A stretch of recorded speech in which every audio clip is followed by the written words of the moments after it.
अच्छा जी, आज हम सेकेंड सेमेस्टर है आप लोगों का, ठीक है। Today will start neural and fuzzy systems. आगे आ जाए तो बेहतर है, पीछे भी आप तीनों ही नजर आएंगे सारे बात। ये कोर्स बेसिकली समझ लिए एक तरह से इंट्रोडक्टरी लेवल का ही होगा, बहुत ज़्यादा हम कोशिश करेंगे एडवांस पे लेके जाएं, जो बहुत से स्टूडेंट्स ने न्यूरल पढ़ी हुई होगी, बहुत सारा फजी पढ़ी हुई होगी, लेकिन कंबाइंड किसी ने भी नहीं पढ़ा हुआ होगा। तो we will recall this concepts and try to go at the advance level as well, ठीक है। तो ये course, this course is basically a merger of two different techniques, both can be utilized for classification purpose, ठीक है। और control में भी use होती है दोनों टेक्निक्स हो गई, क्लासिफिकेशन पर्पस के लिए यूज होती हैं। ये जनरल स्लाइड्स हैं जो हर कोर्स के शुरू में मैं डाल देता हूँ कि आपने लेक्चर स्लाइड से नहीं पढ़ना, तो सब लोग कोशिश करते हैं कि लेक्चर स्लाइड से पढ़े।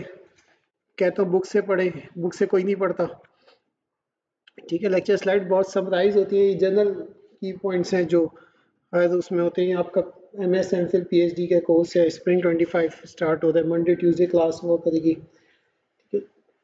रिकमेंडेड टेक्स्ट बुक्स में काफ़ी ज़्यादा बुक्स ऑनलाइन अवेलेबल है। जो दो बुक्स आप डाउनलोड कर लें इंटरनेट से, ये वाली डाउनलोड कर लें, introduction to fuzzy logic using MATLAB, दूसरी artificial neural networks practical guide course है, ये कर लें। इसके अलावा ये वाली बुक कर लें, MATLAB deep learning with machine learning neural networks and artificial intelligence, Phil Kim की है, ये ऑनलाइन PDF अवेलेबल है फ्री में। तो डिफरेंट बुक से आप फॉलो कर सकते हैं, कोई इशू नहीं है as far as topics are same. जो लेक्चर स्लाइड्स ज़्यादातर बनी हुई होंगी वो आपको 3 बुक से मिलेंगी। एक FC बुक है, ये वाली फजी की, बहुत अच्छी थ्योरी इस पे गिवन है, लेकिन ये मेन है कंट्रोल की। इसमें आगे आपको कंट्रोल एल्गोरिथम किस तरह आपने कंट्रोल यूज करना है फजी के थ्रू। तो पसीनो कहते हैं, ऑथर का नाम है, FC बुक कहलाती है फजी कंट्रोल बुक। इसको आप डाउनलोड कर सकते हैं, ऑनलाइन अवेलेबल होगी। दूसरी आप NL डिजाइन की बुक है, जो अंडरग्रेड में आप लोगों ने पढ़ी होगी, उसमें न्यूरल नेटवर्क की काफ़ी अच्छी थ्योरी गिवन है, वो आप यूज़ कर सकते हैं। दूसरी ये वाली बुक जो है मैटलैब डीप लर्निंग, इसके अंदर कोर्स गिवन है और बहुत डिटेल में उन कोर्स को डिस्कस किया हुआ है कि मशीन लर्निंग के कोर्स किस तरह आप डिज़ाइन कर सकते हैं। तो आप ये बुक्स फॉलो कर सकते हैं।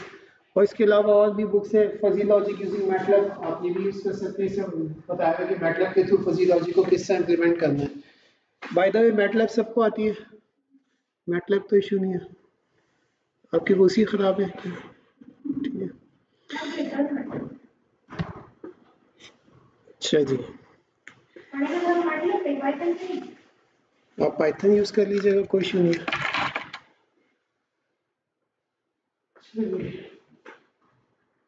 Activity same as previous, assignment quiz होंगे, असाइनमेंट में वही सेम पैटर्न है क्या?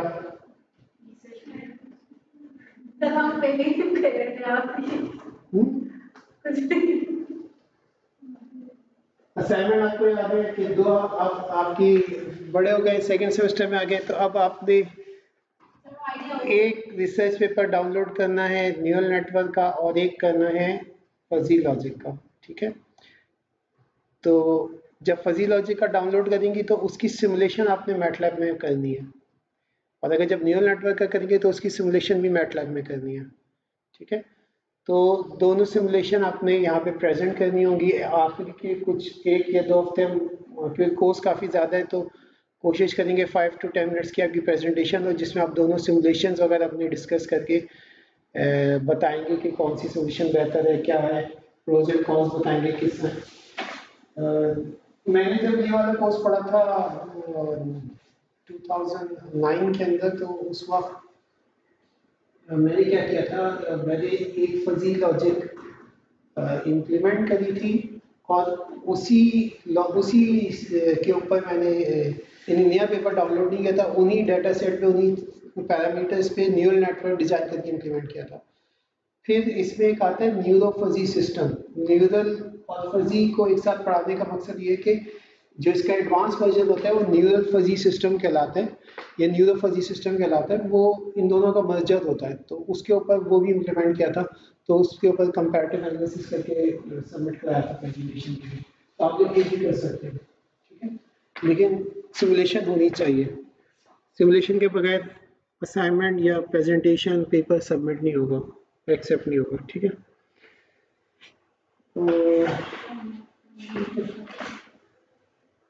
बाकी तो ये चीज़ें हम आगे डिस्कस करते हैं। और लेकिन ये क्या अभी हम ये डिस्कस कर लेते हैं कि इस कोर्स से हमारा ऑब्जेक्टिव क्या है कि आपको इंट्रोडक्शन हो जाए।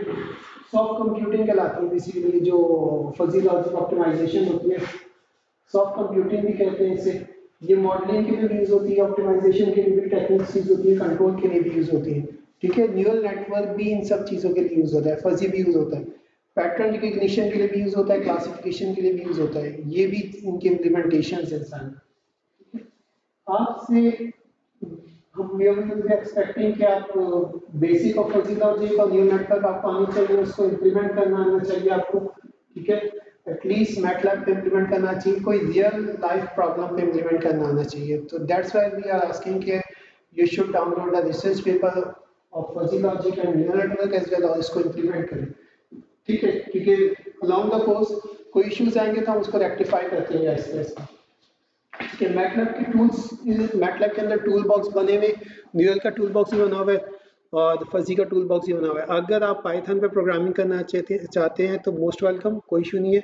मैटलैब पे प्रोग्रामिंग करना चाहते हैं मोस्ट वेलकम, कोई इशू नहीं है। लेकिन क्योंकि इतना हमारे पास टाइम नहीं है कि हम आपको पूरी कोडिंग भी सिखाएं A to Z। बहुत सी की कोडिंग अच्छी होती है, बहुत सी की नहीं होती है, अंडरग्रेड में नहीं पड़ी होती। तो इसलिए वी विल रेफर कि आप इनके जो टूल बॉक्सेस बने हुए उनको यूटिलाइज करें ताकि कॉन्सेप्ट्स आपके क्लियर हों और प्रोग्रामिंग में फंसने के बजाय आप उन कॉन्सेप्ट्स को पॉलिश करें जो यहाँ पे पढ़ाए जाए आपको। तो आपके दो पार्ट हैं कोर्स के, एक न्यूरल पार्ट है और एक फजी पार्ट है, ठीक है। तो पहले कौन सा वाला पार्ट पढ़ा जाए?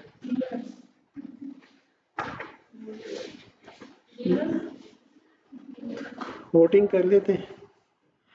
कितने लोग कह रहे हैं न्यूरल पढ़ा जाए? आप लोग चारों का क्या की कोई राय नहीं है, न्यूट्रल है आप लोग? हाँ, पढ़ना तो दोनों ही, लेकिन पहले होता है ना कि अभी आहिस्ता आहिस्ता इजी।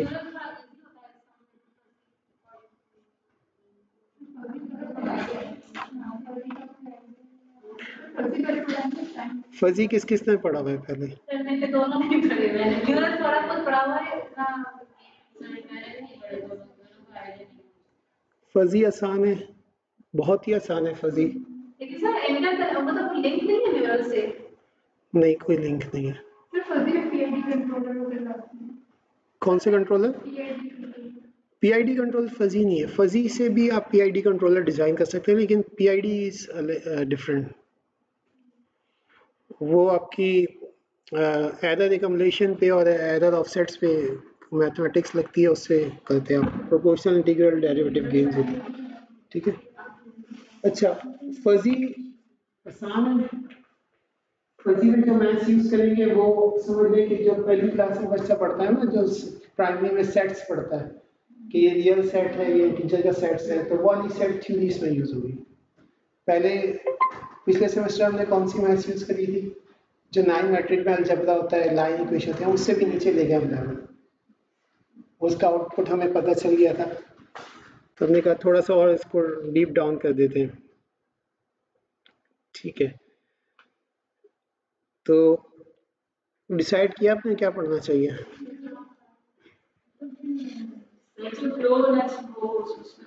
चलो जो पहले आसान चीज पर आगे की थोड़ा मुश्किल पाते हैं कि न्यूरल नेटवर्क इज डिफिकल्ट। उसमें जो हिडन लेयर्स वगैरह वो न्यूरल होता है ना? न्यूरल। अच्छा, अगर हम जैसे बात करते हैं जो हमारी नेचुरल लैंग्वेज है, इंग्लिश हो गई, उर्दू हो गई, जो कम्युनिकेशन वे ऑफ कम्युनिकेशन है, ये प्रिसाइज होती है या वेग होती है? कैसे?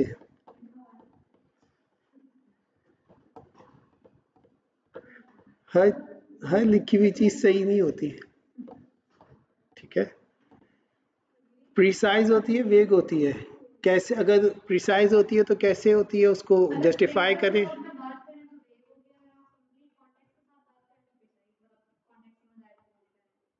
कॉन्टेक्स्ट समझ में आने का मतलब ये है कि वो क्लियर होगी, प्रिसाइज होगी। कितने लोग एग्री करते हैं इस स्टेटमेंट से कि अगर कॉन्टेक्स्ट समझ में आ रहा है तो इट इज प्रिसाइज इंफॉर्मेशन? वो जो पैराग्राफ है, वो स्टेटमेंट है, प्रिसाइज इंफॉर्मेशन कंटेन कर रहा है। कितने लोग एग्री करते हैं? हाथ खड़ा करें।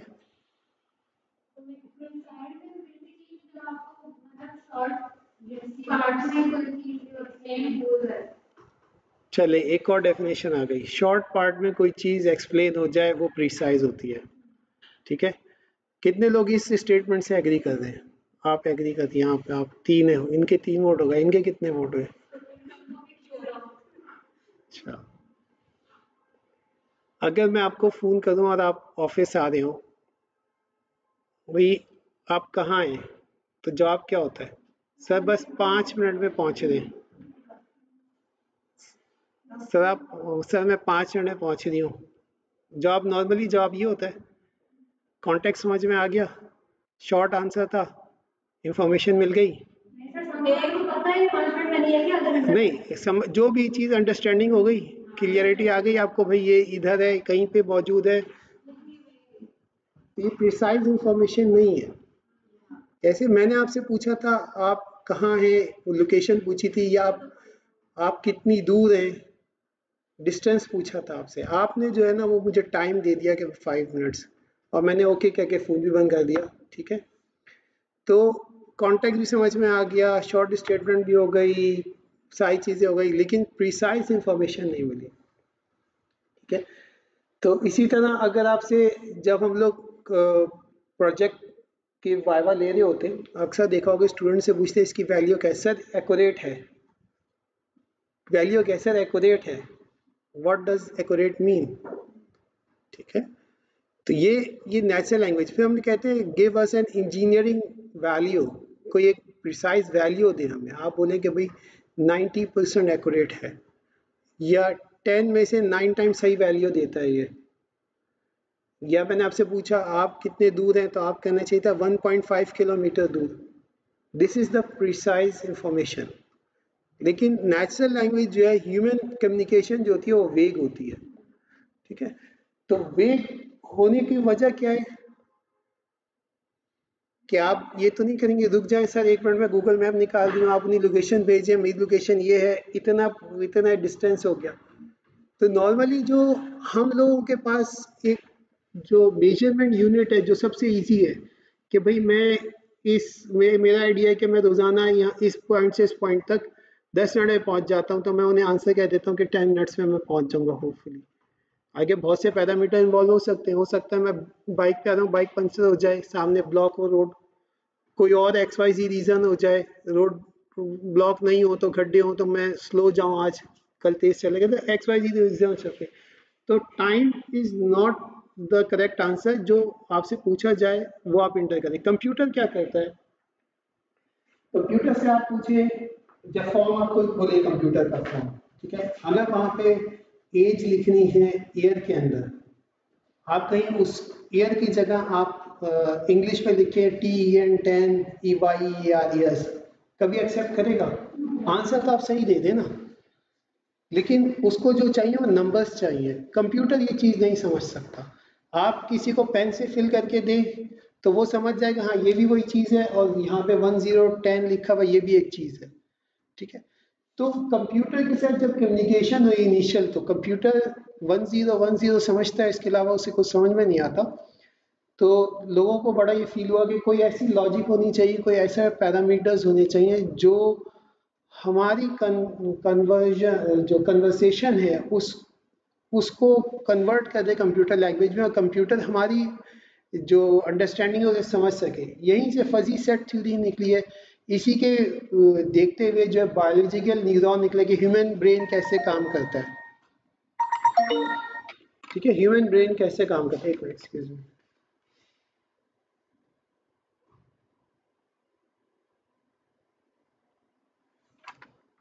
वालेकुम अस्सलाम, मैं अभी क्लास में हूँ। अभी कोई, हेलो, हाँ मैं क्लास के बाद देखता हूँ। ठीक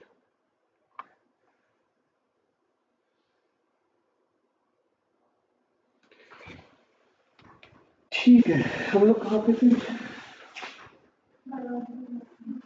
अच्छा अच्छा, फिर इसी का ह्यूमन लैंग्वेज में और भी फजी चीज़ें होती हैं। अगर मैं आपसे पूछूं कि फॉर एग्जांपल आपके भाई की हाइट क्या है, आपने मुझसे मुझसे लंबा है, मुझसे छोटा है, भाई आपकी हाइट कितनी है मुझे नहीं पता। आपसे पूछा जाए आपका भाई आपसे बड़ा है, हाँ मुझसे बड़े, भाई आपकी उम्र क्या है मुझे नहीं पता।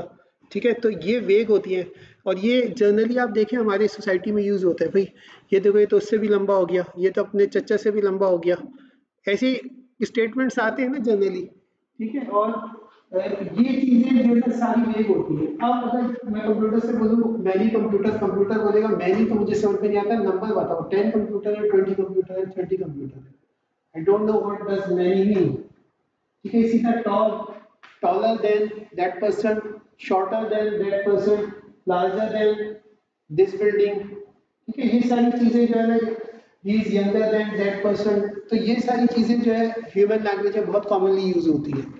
जबकि कंप्यूटर इन चीज़ों को समझ नहीं सकता, तो इस चीज़ के ऊपर जो थ्योरी बनाई गई समझने के, उसे फजी थ्योरी कहते हैं। फजी का मतलब वेग होता है, ठीक है, जिसमें क्लियर बाउंड्री ना हो, और ह्यूमन ब्रेन इस पे काम करता है और बाकी कंप्यूटर जो है इसको नहीं समझ सकता। प्रोग्रामिंग लैंग्वेज डेफिनेटली 1010 को कैटर करने के लिए बनाई गई है, तो वो इसी प्रिसाइज और वैल्यू पे, क्रिस्प वैल्यू पे काम करती है, फजी पे काम नहीं करती। फजी का कॉन्सेप्ट सबसे पहले एक साइंटिस्ट लॉफ्टी ज़ादे, ये मेरा सेकंड क्वेश्चन था, तो उसने एक मैथमेटिकल टूल डिजाइन किया जिसे फजी सेट थ्योरी भी कहते हैं, फजी लॉजिक भी कहते हैं, इंटरचेंजेबली यूज होता है। ये सारी एक ही चीजें, बस कहीं पे कुछ यूज करते हैं, कोई फजी लॉजिक कहता है, कोई फजी सेट थ्योरी कहता है, कोई फजी सेट कहता है। उसने प्रपोज किया था और उसने फिर मैकेनिज्म बनाया कि किस तरह आप many, how, sorry, low, often, medium, few, larger, smaller, इन सबको कैसे ट्रांसलेट कर सकते हैं मैथमेटिक्स में, और फिर उसको कैसे आप सेट्स में लेके आ सकते हैं, ये पूरी लॉजिक बनाई थी। अच्छा, इसमें एक चीज और समझने की है कि आपको सेट्स याद है। सेट्स में अगर हम यहाँ पे देखें,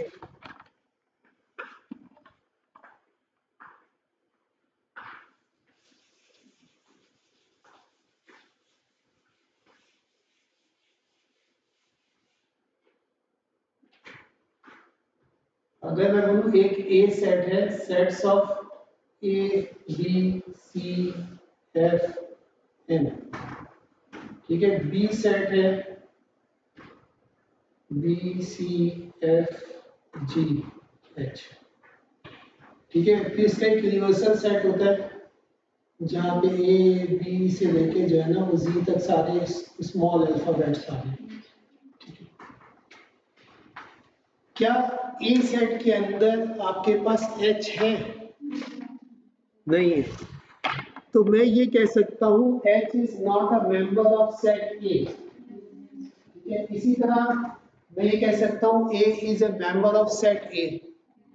ठीक है, इसी तरह मैं ये भी कह सकता हूँ A is not a member of set B. अच्छा, अब यहाँ पे इसका लिखना ये रिप्रेजेंट कर रहा है कि ये इस सेट का मेंबर है। ये जितनी वैल्यूज लिखी हुई है ए के मेंबर है, ये जितनी वैल्यूज लिखी हुई है एलिमेंट्स है वो इस बी के मेंबर है। अगर कोई मेंबर नहीं है और मैं बोलूं कि आप जो है ना इस सेट को इस तरह लिखिए,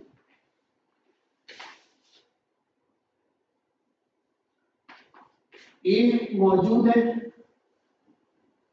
ठीक है, तो ये बी भी मौजूद है फुली, 1 से मैं शो कर रहा हूँ कि ये यहाँ पे इसका मेंबर है, सी भी इसका मेंबर है, डी इसका मेंबर नहीं है, ई इसका मेंबर नहीं है, एफ इसका मेंबर है और सो ऑन। क्या मैं इसका लिख सकता हूँ? एक ही बात है, 1 रिप्रेजेंट कर रहा है कि वो मेंबर है उसका और 0 रिप्रेजेंट कर रहा है उसका मेंबर नहीं है। तो this is the only difference. ये इसका लिखूंगा तो ये फजी सेट बन जाएगा और इसका लिखूंगा तो ये नॉर्मल सेट आपका बन जाएगा। उसको हम क्रिप्ट सेट कहते हैं। तो ये प्रिसाइज वैल्यू वो होगा या नहीं होगा, यस या नो, ठीक है। फजी सेट्स लिखने में उसकी वेरिएशन आती है, वो हम आगे अभी थोड़ा डिस्कस कर लेते हैं Aahista Aahista.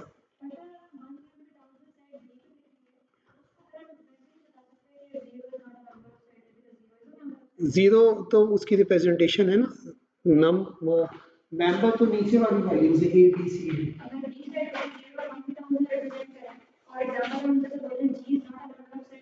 G will be inside D, G will be 1, and for A, G will be 0. वो कैसे उसको कंप्यूटर कैसे इंटरप्रेट करेगा? उसको आगे पढ़ते हैं कंप्यूटर कैसे इंटरप्रेट करेगा। लेकिन 0 और 1 समझ में आ गया। 0 means that element is not a member of that X Y G set, ठीक है। 1 मींस कि उसका मेंबर है, ठीक है। अब आगे इसको हम इंटरप्रेट करते हैं कंप्यूटर के साथ, कैसे इसको समझाना है, क्या इसका वे आउट बनाना है। Way back to understanding of human knowledge. अच्छा, प्रिसाइज और सिग्निफिकेंट इंफॉर्मेशन, जो आपके कॉन्टेक्स्ट समझ में आए और जो प्रिसाइज वैल्यू थे उनका डिफरेंस। आपने देखा एक बंदा खड़ा हुआ है बिल्डिंग पे, कंस्ट्रक्शन बिल्डिंग के नीचे कोई सामान एकदम से गिरने लगा। आपने देखा भाई ये सामान जो है ना वो 200 लीटर इसकी वॉल्यूम है, 250 केजी का लग रहा है, और फिर अंदाज़ा लगाया ये जो है ना 100 किलोमीटर पर सेकंड की स्पीड से ये डाउनवर्ड्स बंदे की तरफ आ रहा है। उसमें सुनो भाई एक मास है 200 लीटर का, 250 केजी सीमेंट उसका जो वेट है, वो आसमान से तुम्हारी तरफ आ रहा है 150। वो बोलेगा भाई कहना क्या चाह रहे हो, इतनी देर में उसके सर पे वो गिर जाएगा, ठीक है। इसकी वजह से कहते भाई बच्चों ऊपर से कोई चीज़ गिरी है, वो फौरन साइड में हो जाए। So this is the difference between significant information and precise information. Information यहाँ पे मिल गई जितनी उसको रिक्वायर्ड थी, और वहाँ पे प्रिसाइज इंफॉर्मेशन दी और आपने इतनी इंफॉर्मेशन देने में समझाने में इतना लेट कर दिया कि वो बेचारा जो है पता नहीं कहाँ चल गया, ठीक है। तो नॉर्मली हमें जो रिक्वायरमेंट होती है, हम जो नेचुरल लैंग्वेज है वो सारी चीज़ें हमारे ब्रेन में प्रोसेस होती हैं, अभी डोंट नो वो कैसे प्रोसेस हो रही है। न्यूरॉन्स फायर होते हैं, वो जो भी थ्योरीज हैं वो हमने पढ़ी में आगे उसको रिवाइज करेंगे जब ANN पढ़ेंगे। तो लेकिन क्या होता है जब हम सिग्निफिकेंट इंफॉर्मेशन दे देते हैं, हम अपना टाइम भी सेव करते हैं, और जो हसल होता है हमारे ऊपर कि ये सारी इंफॉर्मेशन निकालना कि भाई इतने केजी का मास है और हमारे पास इसी स्पीड से आ रही है, सारी जो कैलकुलेशन है और एजम्पशंस हैं, इन सब चीज़ों को हम क्या कहते हैं बाईपास कर देते हैं, ठीक है, जो कि हमें रिक्वायर्ड भी नहीं है। तो this is the main reason कि हमारी जो नॉर्मल डेली लाइफ की जो लैंग्वेज होती है वो प्रिसाइज नहीं होती, वो सिग्निफिकेंट इंफॉर्मेशन देने की तरफ ज्यादा उसकी तवज्जो मरकूज होती है, ठीक है। तो फजी सेट क्या करता है, आपकी जो प्रिसाइज डाटा होता है या वेग वैल्यूज होती है उनको एक बॉक्स है समझ लें, जो डिसीजन सिस्टम है इसका, उसमें रूल बेसिस है, उसके थ्रू क्या कहते हैं क्रिप्ट वैल्यू में या डिसाइड हुई वैल्यू में कन्वर्ट कर देते हैं। तो ये फजी लॉजिक सिस्टम है जो क्या कहता है ये इस डेटा को फजीफिकेशन प्रोसेस से पास करेगा, ठीक है, इम्प्रिसाइज डेटा को फजी सेट में कन्वर्ट करेगा, उसको प्रोसेस करेगा, फिर उसे डीफजीफिकेशन प्रोसेस में कन्वर्ट करके रियल वर्ल्ड की वैल्यू में आपको आउटपुट में दे देगा। इट्स लाइक आपने एनालॉग सिग्नल लिया, ADC लगाया, एनालॉग टू डिजिटल कन्वर्टर, आपका डिजिटल सर्किट उसको अंडरस्टैंड कर सकता है, उसे प्रोसेस कर सकता है, प्रोसेसिंग ईजी हो गई। उसके बाद आपने DAC लगाया, डिजिटल टू एनालॉग कन्वर्टर, क्योंकि हमारा रियल वर्ल्ड एनालॉग है तो उसमें आपने एनालॉग आउटपुट प्रोड्यूस कर दिया, ठीक है।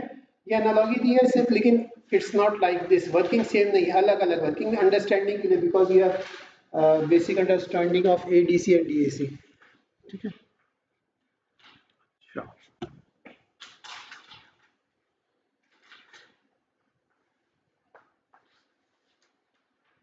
नॉर्मल जो सेट्स होते हैं वो बुलियन लॉजिक पे वर्क कर रहे होते हैं। जैसे अभी थोड़ी देर पहले मैं आपको एग्जांपल दी थी ए सेट की और बी सेट की। अब आपसे मैं बोलूं कि आप एक सेट बनाएं, आप एक सर्वे करें, फॉर एग्जांपल आईपैड के अंदर सर्वे करें लड़कों की हाइट क्या है, ठीक है। आपने एक सेट बनाया, आपने कहा कि मैं ये करता हूं कि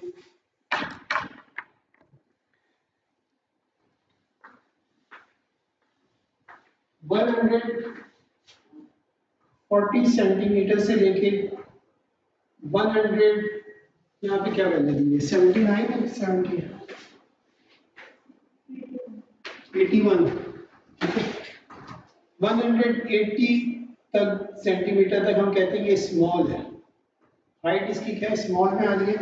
और 181 सेंटीमीटर से लेके 200 सेंटीमीटर तक जो है वो हम इसको शॉर्ट कर दें, ये टॉल है। मैंने दो मैंने कैटेगरीज बना ली, 140 से 180 तक, दूसरी कैटेगरी बना ली 181 से 200 तक। अब आप खड़े हो गए गेट पे, आपने कहा जो भी आ रहा है मैंने उसकी हाइट नापनी है, हाइट नापना शुरू करी। एक बच्चा आ गया 180 पे और दूसरा बच्चा आ गया 181 पे। 1 इंच कितना होता है अप्रोक्सीमेटली, आई थिंक अगर देखें तो ये हाइट होगी 1 इंच की, 10 मिलीमीटर 1 इंच होता है ना, ठीक है। तो इस डिफरेंस पे आपने क्या किया, 180 वाले से कहा तुम शॉर्ट कैटेगरी में चल जाओ और 181 वाले से कहा तुम टॉल कैटेगरी में चल जाओ। हाँ, तो ये बताया आपने सही किया कि नहीं किया?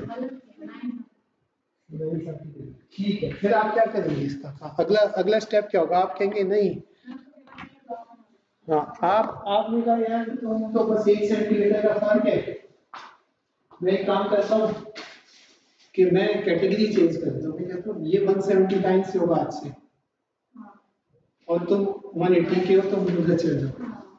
मतलब कैंडिडेट आ गया 179 का, व्हाट विल यू डू? मैं 170 का ले आऊंगी और बच्चों का 9 फिर इस तरह तो आपकी बाउंड्री कहीं पे सेट ही नहीं होगी। अटेंडेंस वाले भी यही कहते हैं सर 1% की तो बात है, तो 0.5 की तो बात है, ठीक है। तो 0.5 में ये मसला आ जाता है, आप कहाँ पे कहीं पे तो आपने स्टॉप लगाना है, बताओ 75 पे स्टॉप लगाया करिए, ठीक है। तो इस वजह से जो क्रिप्स वैल्यू होती है, जो सेट होती है, थ्योरी होती है, वो इस जगह फंस जाती है कि दे कैन नॉट हैव, यानी कि कोई बिल्कुल क्रिप्स वैल्यू है, ये इस वैल्यू से पहले है तो ये होगा, इस वैल्यू के बाद है तो ये होगा। तो वो जो इन बिटवीन पे आ रहा होता है, इंटरमीडिएट स्टेट पे होता है, जो ट्रांजिशन स्टेट पे होता है, उसको वो अमूमन नुकसान में जा रहा होता है, ठीक है। तो ये सारी चीजें अंडरस्टैंड करने के लिए कि फजी सेट इन सब चीजों को कैटर करता है। अच्छा, नॉर्मल सेट थ्योरी, सेट किस तरह लिखते हैं ये सबको पता है, किस ये क्या लिखा है? सर यहाँ पे 1 अगर x belongs to a है तो 1 होगा, अगर ये नाम belongs to a जैसे आप पहले भी बता चुके हैं ना, x of a is a set of x such that its value is equal to 1, then x belongs to a 0 when x not belong to a, ठीक है। ये चीज हो गई कि ये इसमें बिलोंग करे तो इसकी वैल्यू 1 है, अगर बिलोंग नहीं करे तो वैल्यू 0 है। This is called crisp set. अच्छा, क्लासिकल सेट थ्योरी में आपके पास सेट्स किस तरह के हो सकते हैं? सेट ऑफ इंटीजर्स होते हैं, सेट ऑफ अनसाइंड इंटीजर कह लेते हैं, set of negative natural number हो गया, नेगेटिव इंटीजर हो गया। आप इस तरह लिख सकते हैं set of integer between this and that value, ये सेट ऑफ फैक्टर्स हो सकता है, सेट ऑफ वर्ड्स हो सकता है, ठीक है। जिस तरह के भी आप सेट बनाना चाहे बना सकते हैं। आपने पाइथन के अंदर पढ़ी होगी, लिस्टिंग होती है, वो एरेज बेसिकली क्या होते हैं, सेट्स होते हैं सारे, ठीक है। आप सेट्स ऑफ फंक्शन भी बना सकते हैं, सेट्स ऑफ अजम्पशंस भी बना सकते हैं, सेट्स ऑफ डेफिनेशन भी बना सकते हैं, as which as you like, ठीक है। सेट में जो है ना वो ऑर्डर मैटर नहीं करता, ए बी सी डी लिख दे, सी बी ए लिख दे, ये डजंट मैटर। इट्स मैटर जो कहता है वो it's belong to that set और नॉट। उसका मेंबर है, उसमें वो एग्जिस्ट करता है या नहीं करता, ये मैटर करता है। अब सेट को इस तरह भी लिखा जाता है, इसको क्या कहते हैं? Venn diagram. लिखा हो तो नहीं आपने?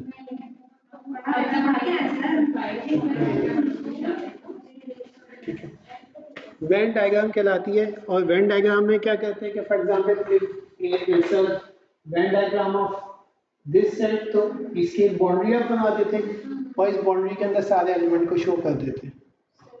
ठीक है, इसमें कोई कंफ्यूजन नहीं है। नल सेट को आप जीरो लिख के कट से शो करते हैं या एम्प्टी ब्रैकेट से शो करते हैं।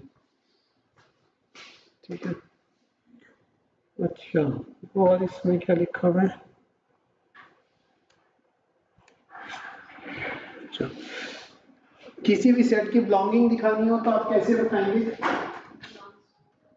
For example integer 7 belongs to the set 6 7 9। Epsilon जो होता है, एप्सिलॉन आप उसे रिप्रेजेंट करते हैं। अगर बिलोंग्स नहीं करता तो आप एप्सिलॉन में कट लगा देंगे। ठीक है, does not, for example 7 belong to 6 7 9 set और 5 does not belong to 6 7 9 set.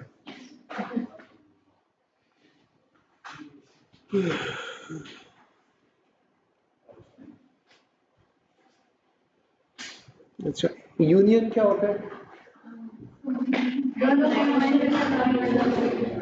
ये निकाले ए यूनियन बी निकाले।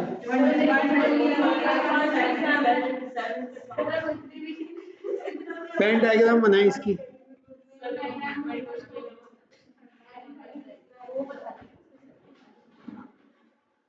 वेन डायग्राम ऐसी बन जाएगी। ठीक है, ठीक है, ए इंटरसेक्शन बी निकाले, जो दोनों में एग्जिस्ट कर रहे होंगे, इसकी वेन डायग्राम कैसी होगी?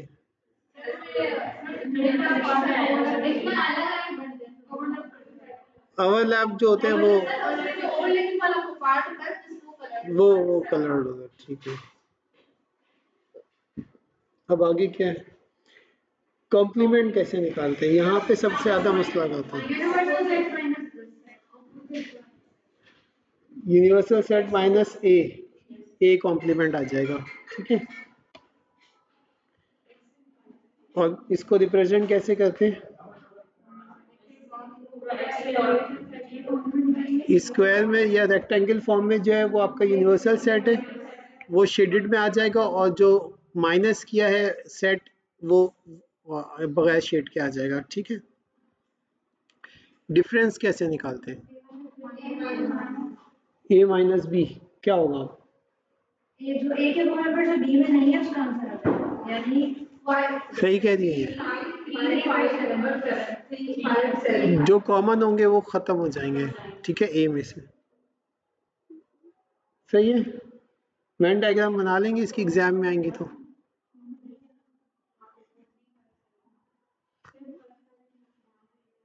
हाँ, अगर a माइनस बी है तो ए में से b की वैल्यूज माइनस हो जाएंगी। b माइनस ए है तो b में से a की वैल्यूज जो एग्जिस्ट करती है वो माइनस हो जाएंगी। ठीक है, ये सारे प्रूफ करके आ जाएंगे आप लोग कल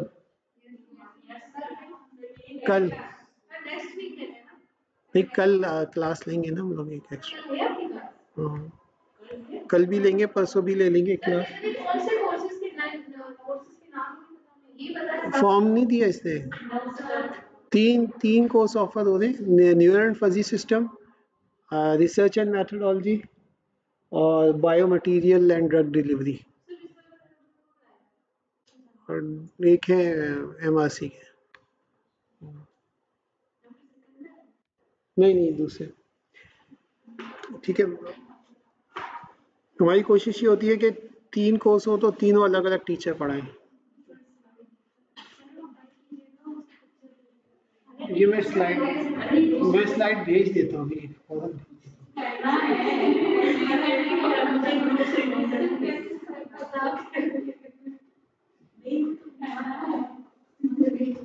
अच्छा, अब फजी सेट्स क्या होते हैं? अब क्लिप सेट रिफ्रेश हो गए। ठीक है, बड़ी खुशी हो रही है कि इतने हाई लेवल पे इतनी बेसिक चीज़ें पढ़ी जा रही हैं, जब इसकी इम्प्लीमेंटेशन आएगी तो फिर असल चीज़ पता चलेगी। अच्छा, ये तो रिफ्रेशन हो गया, पूरी सेट थ्योरी आपको मैंने पढ़ा दी, अब पूरी सेट थ्योरी आपको आनी चाहिए। फजी सेट क्या होता है? ये फजी लॉजिक भी कहते हैं, crisp logic, crisp set. Fuzzy set जो है वो समझ लें कि क्रिस्प सेट जो है वो सब सेट है फजी सेट का। नहीं समझ में आई? अगर यूनिवर्सल सेट लिखा हुआ है और ए सेट लिखा हुआ है तो हम कहेंगे A is subset of universal set. ठीक है, दैट्स मीन कि जितनी भी आपने थ्योरी पढ़ी है सारी यहाँ पे जो पढ़ी है क्रिस्प सेट की या कन्वेंशनल सेट्स की, वो सारी किसके अंदर आए करती है? फजी सेट की। ठीक है, अब फजी सेट क्या होता है उसको हम देख लेते हैं आगे। फजी सेट कहता है कि आपके पास ऐसा भी तो हो सकता है कि आपके जो सेट के अंदर मेंबर है ए, वो एग्जिस्ट कर भी रहा हो या नहीं भी कर रहा, मतलब कि वो फुली एग्जिस्ट ना कर रहा हो, उसका कुछ पोर्शन एग्जिस्ट कर रहा हो, ये पॉसिबिलिटी हो सकती है ना। आपने कहा कि 180 जो है सेंटीमीटर, ये बिल्कुल टॉल के पास है, तो ये ऑलमोस्ट टॉल कंसिडर हो सकता है। ठीक है, तो यानी कुछ पोर्शन इसका टॉल कैटेगरी में आता है, कुछ पोर्शन हम इसको शॉर्ट कैटेगरी में डाल सकते हैं। तो 100% टॉल नहीं है, क्योंकि आपने कहा 181 वाला टॉल होगा, लेकिन 70-80% ये टॉल हो चुका है। ठीक है, तो इसीलिए फजी सेट कहता है कि ये जो मेंबरशिप वैल्यू आप 1 0 दे रहे हैं, तो 1 और 0 के दरमियान भी तो कोई वैल्यू आ सकती है। 17 0.7 आ सकते हैं, 0.8 आ सकता है। अगर हम परसेंटेज में बात करूं मैं तो 70% आ सकता है, 80% मेंबरशिप आ सकती है, 10% आ सकती है, 20% आ सकती है। तो फजी सेट ये कहता है। अच्छा, अब अच्छा, तो अगर मैं इसी सेट की जो परसेंटेज है इसको बिल्कुल क्रिस्प कर दूं, आपने देखा होगा अगर पिक्चर्स आप वर्ड पे डालें तो उसमें ऑप्शन आता है कि इसको बिल्कुल ब्लैक एंड व्हाइट कर दो या ग्रे स्केल कर दो। जब ग्रे स्केल करते हैं तो आपका शेडेड एरिया आ रहा होता है, जब ब्लैक एंड व्हाइट करते हैं तो जो लाइट होता है वो व्हाइट हो जाता है बिल्कुल, और जो डार्क ब्लैक होता है वो बिल्कुल ब्लैक हो जाता है। तो अगर दो वैल्यू रह जाती है 1 और 0 की, ठीक है, तो समझ लें कि आप 1 और 0 से कहाँ आ गए? ग्रे स्केल के अंदर आ गए। ठीक है, फजी सेट जो है वो इस ग्रे एरिया को भी सपोर्ट करता है। ठीक है, तो these value which exist between 0 and 1, तो ये एक शेडेड एरिया हो जाता है, ये ग्रे एरिया हो जाता है या वेग एरिया हो जाता है, इसको हम फजी सेट कहते हैं। ठीक है, अब आपने कहा कि 180 में 1 centimetre tall is really tall might be set to a value of 0.9, क्योंकि ये 180 की बाउंड्री पे ही लाई कर रहा है ना, जिससे 179 है, वो तो इसका 180 से डिस्टेंस 179 का और 180 से डिस्टेंस 181 का दोनों सेम है। तो अगर मैं ये कह रहा हूँ कि ये 10% करीब आ गया है, इसकी मेंबरशिप चली गई है टॉल के अंदर, तो जो 181 पे उसकी 10% मेंबरशिप शॉर्ट में भी तो हो सकती है। ठीक है, तो इसीलिए उन्होंने कहा कि जब 181 सेंटीमीटर का जो आपने कैटेगराइज किया था उसे पिछले पे आप 100% टॉल कह रहे थे, जब फजी में तो 100% नहीं रहेगा, उसकी वैल्यू 0.9 हो जाएगी। ठीक है, ये पॉइंट समझ में आ रहे हैं?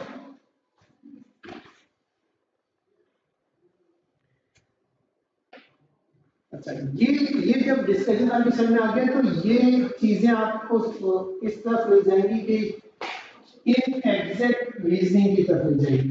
ठीक है, ये टेक्निक नॉर्मली कहलाती है पॉसिबिलिटी थ्योरी, कि पॉसिबिलिटी है कि वो वहां पे भी एग्जिस्ट करता हो। ठीक है, और ये प्रपोज किया था, it was introduce in 1935 Jan Lukasiewicz, Polish philosopher था, उसने मल्टी वैल्यूड लॉजिक प्रपोज करी थी।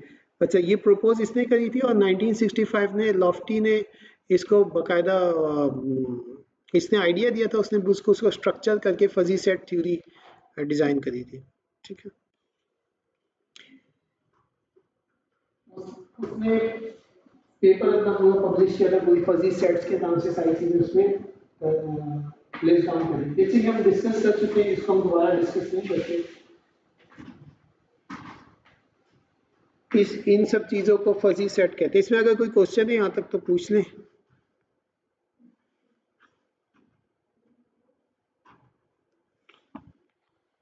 कोई क्वेश्चन नहीं है? फिर मैं करूँ कोई क्वेश्चन?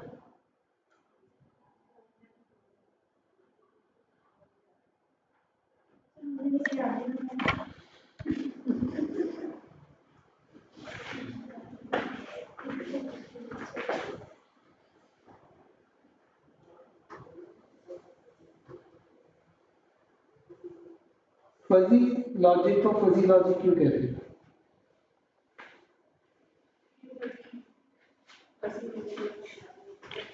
अच्छा, फजी इस वजह से कहते हैं बेसिकली ये उन क्रिप्स वैल्यू यानी 0 और 1 की जो इंटरमीडिएट वैल्यू है जो वेगनेस शो करती हैं उसको भी अकोमोडेट करता है नॉर्मली। और दूसरा लॉजिक इसलिए कहते हैं कि ये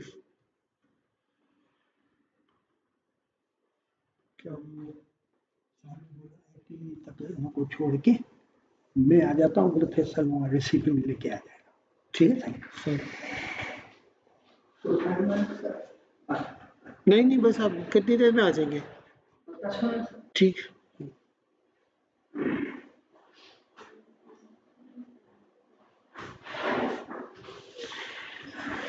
अच्छा, फजीनेस किसकी वजह से आ रही है? फजी सेट थ्योरी की वजह से आ रही है, क्योंकि ग्रिड सेट जो फजी में कन्वर्ट हो इसकी वजह से फजीनेस आ रही है। और इसी के ऊपर जो आप जितनी भी लॉजिक लगाएंगे ना तो वो आपको फजी सेट थ्योरी कहेगा। फजी लॉजिक थ्योरी भी कहते हैं, फजी सेट थ्योरी भी कहते हैं। और ये अगर हम पूरे फजी सिस्टम के देखें तो छोटा सा पोर्शन होगा जिसमें सारे प्रोसेसेस जो मैंने आपको बताया, फजीफिकेशन, रूल बेस्ड सिस्टम, डीफजीफिकेशन और फिर उसके इम्प्लीमेंटेशन सारी चीज़ें आ रही होंगी। अच्छा, ये सारी हमने पूरी डिस्कस कर ली है। आप इसकी डेफिनेशंस पढ़ लीजिएगा। नैरो सेंस में fuzzy logic is a branch of fuzzy set which deals with the representation and from knowledge. Knowledge कौन सी होगी? ह्यूमन नॉलेज की तरफ से, क्योंकि ह्यूमन नॉलेज में जो ये टर्मिनोलॉजीज हैं tall, short, very, much, greater than, younger, shorter than, less than, ये सारी टर्मिनोलॉजीज आती है। ठीक है, ब्रॉड सेंस में कह सकते हैं कि ये जो फजी लॉजिक है ये इसका सिनोनियम है फजी सेट थ्योरी का। ठीक है, तो ये कोई डिफरेंस नहीं है, फजी लॉजिक और फजी सेट एक ही चीज है। सब इन्वॉल्व होता है, क्योंकि हमने देखा ना फजी लॉजिक के अंदर क्रिप्स लॉजिक मौजूद है, 0-1 की लॉजिक ऑलरेडी है, बुलियन लॉजिक मौजूद है, यस नो। जब वो बाउंड्री से फादर अवे चले जाएंगे तो वो यस नो कैटेगरी में आ जाएंगे। जब बाउंड्री पे होंगे तो वो ग्रे रीजन में है, तो वो फजी सेट थ्योरी में होंगे या फजी लॉजिक में होंगे। ठीक है,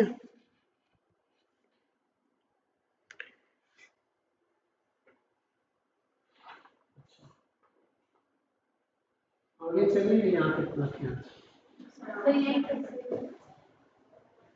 कितनी स्लाइड्स है कि